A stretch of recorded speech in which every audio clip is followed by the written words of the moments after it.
السلام عليكم، معاكم سلوم طيبي. اليوم بتكلم عن سبب أزمة قطر. حنا مسلمين ولدينا دين، والله مكرمنا بمشايخ ومفتيين يفقهون بهذا الدين. في أشياء مسلمات في ديننا، إن المسجد واليعوذ بالله ما تدخله بنعال بحذائك، ولا في نشر يؤذيه الإنسان بأي شيء مثل التبول أو أي شيء. فهذا مسلمات في الدين نعرفها.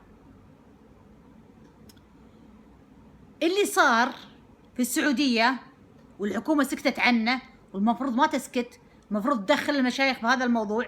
اللي صار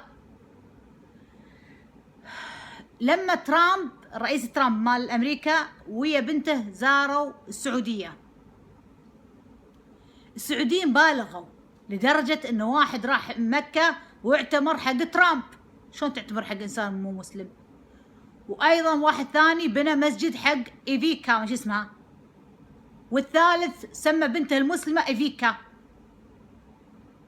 حبايبي، في عندنا دين، في عندنا ناس مشايخ دين مفتيين. شو اللي قاعد، شو التخبط اللي قاعد يصير؟ والحكومة وين هي؟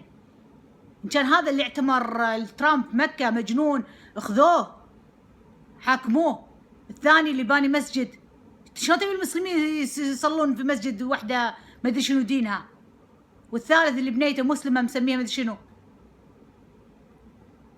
حبايبي، اللي يستهين في الدين وما يخاف من غضب الله يتحمل، وانتو سكتوا عن اشياء ما ينسكت عنها، وهذا اللي صار، هذا النتيجة، عمص بصيرة. فجأة تذكرتوا انه والله قبل 16 سنة ابو تميم قال وما قال، والله اعلم هو ولا واحد مقلد صوته. اذا ما تعرفون تقليد الصوت شوفوا عرب ايدل، مش اسمه هذا، شوفوا شلون يقلدون الناس الاصوات. على العموم انا ارجع واقول لكم ترى اللي صار عمى بصيرة، وسبته الاستهتار في الدين. مكة مفروض يحمونها، مو واحد سفيه قاعد يصور يقول انا معتمر حق ترامب، والثاني انا باني مسجد حق فلانه وبالمسلمين يصلون فيه، هي لا تصلي خايف ترتاح المسلمين يصلون عنها. والثالث اللي المفروض الحكومه وين هي؟ وين عن هالمهزله هذه؟ تحملوا. هذا النتيجه، هذا النتيجه. تعرفون المثل اللي يقول جزمة القشة اللي قطمت ظهر البعير؟ هذه القشة. عندكم مشايخ دين مفروض تسألونهم. اللي اعتمر حق ترامب هل سواه شنو الجزاته؟ والثاني اللي بنى مسجد، اما اللي سمى بنته الله يبلعنا يمكن ما ادري.